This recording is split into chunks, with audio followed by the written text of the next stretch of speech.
my dad was on the Toronto SWAT team, so he's like alpha male, right? And my mom taught Sunday school my whole life, so she's like, "Hey, Jesus," you know? And I came home from a party one night, and I walked into the house, and my parents sat me down, and they just asked me if I was gay. And I was terrified, because I had just come from a party with a fuck ton of mushrooms. And now I'm in the living room with my cop dad, my Jesus mom, and a dragon.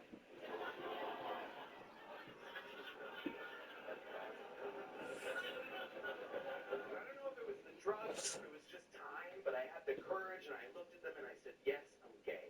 And everything my parents believed turned on a dime. They said, you're our son. It doesn't matter. We love you. The dragon was a little more homophobic. But like that moment, I never forgot that moment. That was unconditional love. That was parenting 101, all right? And for the last 20 years, because of that, I have made a conscious effort not to eat a banana in front of my mother. That is my gift to her.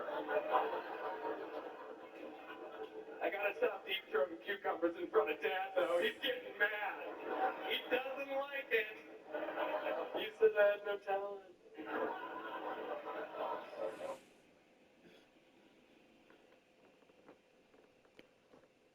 Oh, I'll be back. Jeremy. Jeremy. Let's do it. No. I just found out that my husband has been shaking his ass for free all the time.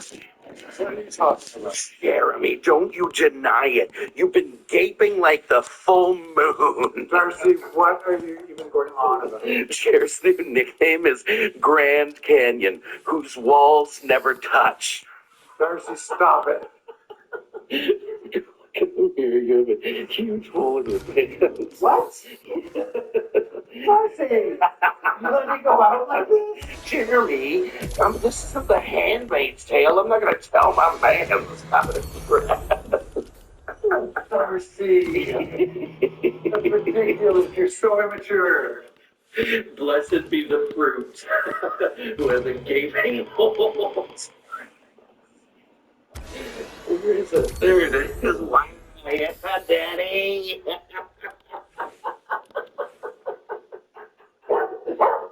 Exactly my feeling. I just found out that my... I shan't tell you. What I mean? No, say that again.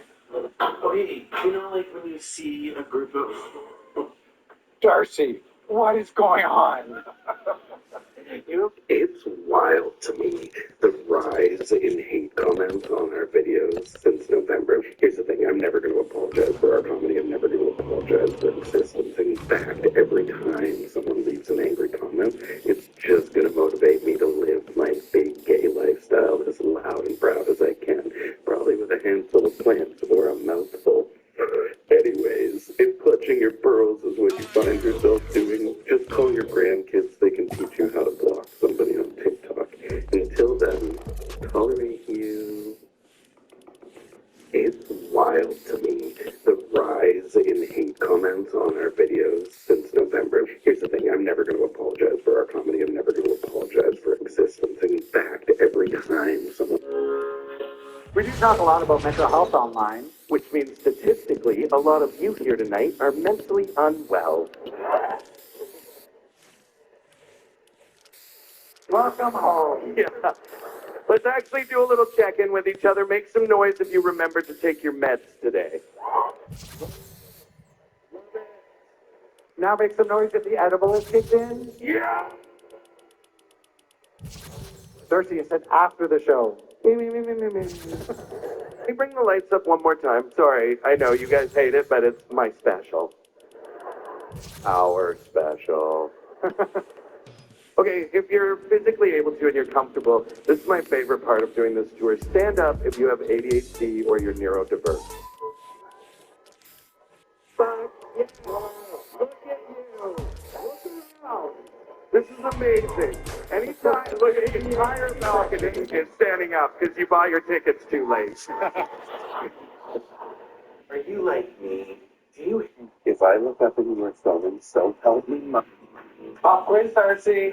No, no. Yes. You know what? Fine. Okay. Jeremy, what have I forgotten to do today? What? Bedrooms down the hall. Darcy, what's going on? You said you wanted Five Guys. The burgers. Oh. Oh, shit. Bedrooms down the hall. Darcy, what's going on? You said you wanted Five Guys. Darcy, come in here. Why? Why are you filming? Because I could tell by your tone that you were going to have a camera in my face, so I'm getting ahead of it. You don't even know what it's about. No, but I could tell you were annoyed, and sometimes it's nice for the people to see you annoyed. Your stupid Christmas cards arrived. Oh, we moved to the oldest demographic in Canada. The average age is 83 years old. Darcy will do anything to feel retired. I am living my Golden Girls fantasy and loving it every day. It's honestly like living in God's waiting room. Anytime Chair and I hear an ambulance go by, we both pull out our laptops and hop on Facebook Marketplace. Time to go antiquing.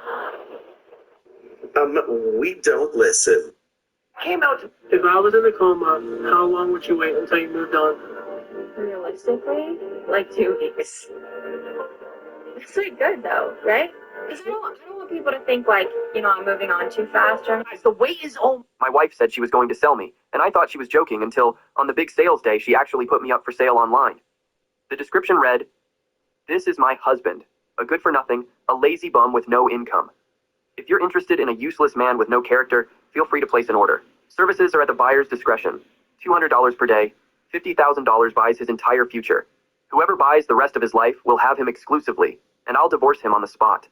I wish you all the happiness in the world." She posted this to mock me and humiliate me, but she never imagined someone, a wealthy woman, would actually buy my future. "Dexter, I'm selling you," Samantha Jates, my wife, said with a mocking smile as she handed me her phone to show me the post. My face darkened as I read it. When we got married, I already had my own business. Back then, she enjoyed the good life I provided.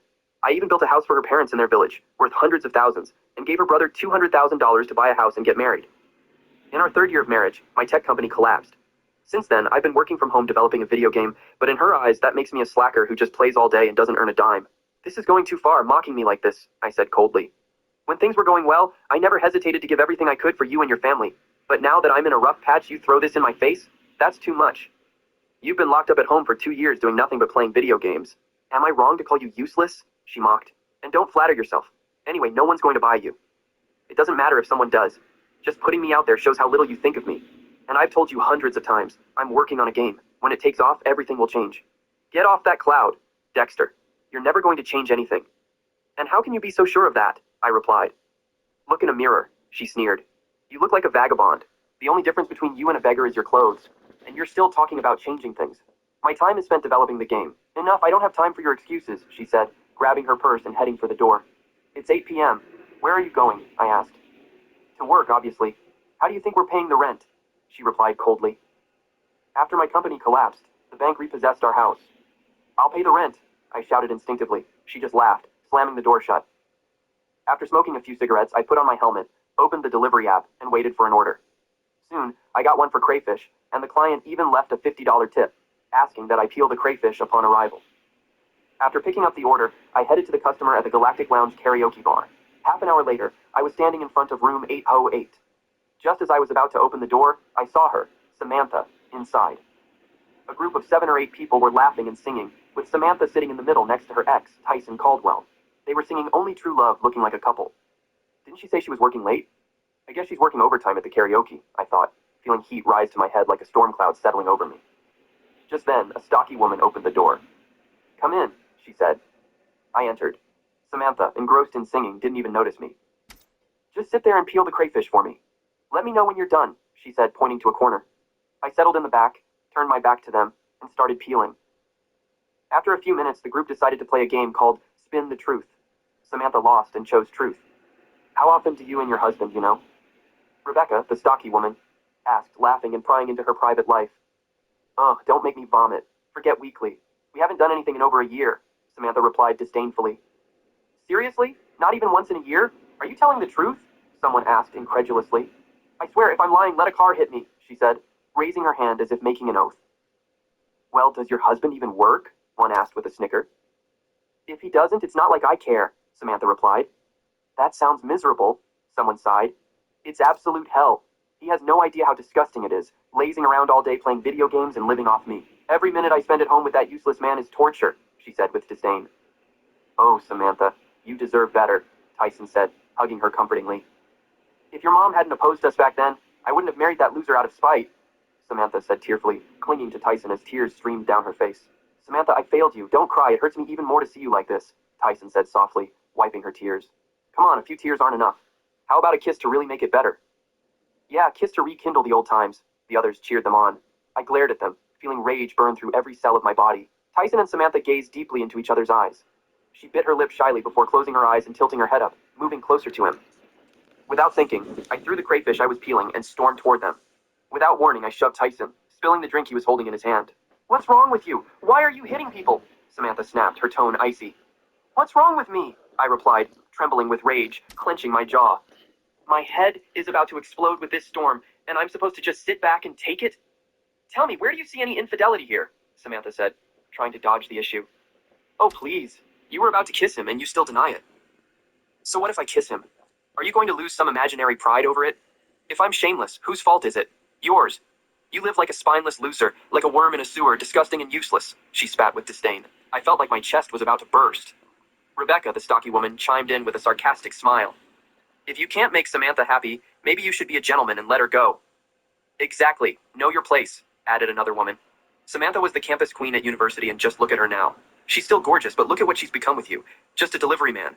How much do you even make in a day, huh? It dawned on me that all these women were Samantha's university friends. I endured their comments and insults, clenching my teeth. Go look at yourself in a mirror, another one mocked. I gritted my teeth as I looked at Samantha and her group, feeling the indignation and humiliation pile up. But I didn't respond immediately. Instead, I took a deep breath, giving myself a few seconds to calm down. Now you can see the second part by pressing Don't cry. It hurts me even more to see you like this, he said softly, brushing her tears away. Come on. Xavier's face darkened, a copper washer like Air and more. My parents offered me a car, but it came with so. My wife said she was. Don't cry. It hurts me even more to see you like this, he said softly, brushing her tears away. Come on, a few tears aren't enough. How about a kiss to really make it better? Yeah, kiss to make Samantha happy. Maybe you should take the high road and set her free, Rebecca suggested, smugly. Right, know your place. Samantha was the campus queen in college, and just look at her, still gorgeous. Look at you now, a lowly delivery guy. How much do you even make a day? Another girl added, scoffing. Turns out these were all Samantha's college friends. Go take a long look in the mirror. Here's $50. Just finish peeling the crawfish and stay quiet. What an embarrassment. No wonder Samantha's miserable. If I had a husband like you, I'd rather slam my head into a wall. Hey, here's $200. Just act like you didn't see anything, and scram. They kept heaping on the insults, reveling in it. I clenched my fists, taking in every cruel word. Go home, now, I shouted, grabbing a beer bottle and smashing it against the floor. They all fell silent, seeing the rage twisting my face. Go home if you want, but I'm not coming with you, Samantha said without a trace of fear. At that moment, a security guard rushed in, hearing the commotion, and threw me out. I was gritting my teeth, every muscle tense with fury. You're unbelievable, I growled. Yeah, I'm realistic.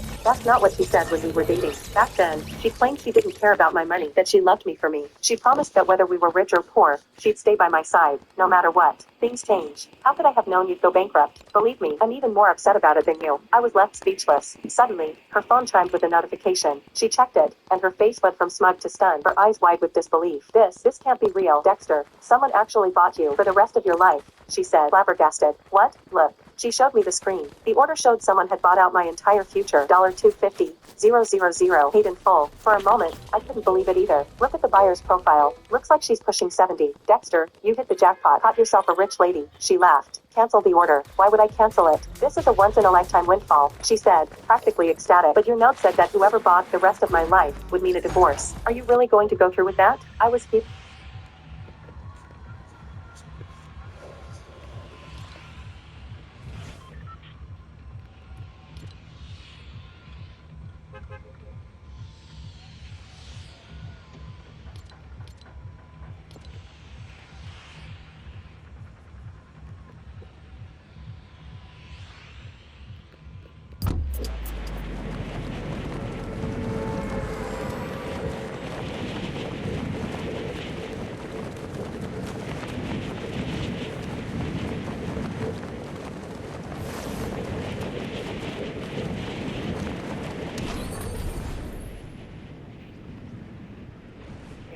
course. I've been wanting a divorce for a long time. Honestly, even if some rich lady hadn't bought you, I would have filed in a few days anyway. You know I can't stand you anymore. I resent you. So after the divorce, you'll go to your rich lady, and I'll go back to my first love. Win-win. And that $250,000? Consider it compensation for the hell you put me through these last 2 years. I can't believe you actually said that. I knew her heart was with Tyson now. Staying together would be torture for both of us. The only reason I didn't want a divorce right now was that I couldn't stand the thought of it happening while I was down and out. Dexter, please, just let me go, she pleaded. And if I say no, then you'll have a constant rain cloud over your head, and I'll just keep on living my life without a care. She smirked. You shameless. I started to yell. Just words. And you're already at your limit. What would you do if I actually followed through? She taunted. You. She interrupted as her phone lit up again with a notification. The buyer had requested Samantha's phone number, and soon enough, her phone started ringing. Samantha put it on speaker. A raspy voice crackled over the line. I've already paid for your husband's future. When are you going to file for divorce? This part concludes here. Curious for more? Follow for updates. Don't cry. It hurts me even more to see you like this, he said softly, brushing her tears away. Come on, a few tears aren't enough. How about a kiss to really make it better? Yeah, kiss to rekindle those old flames.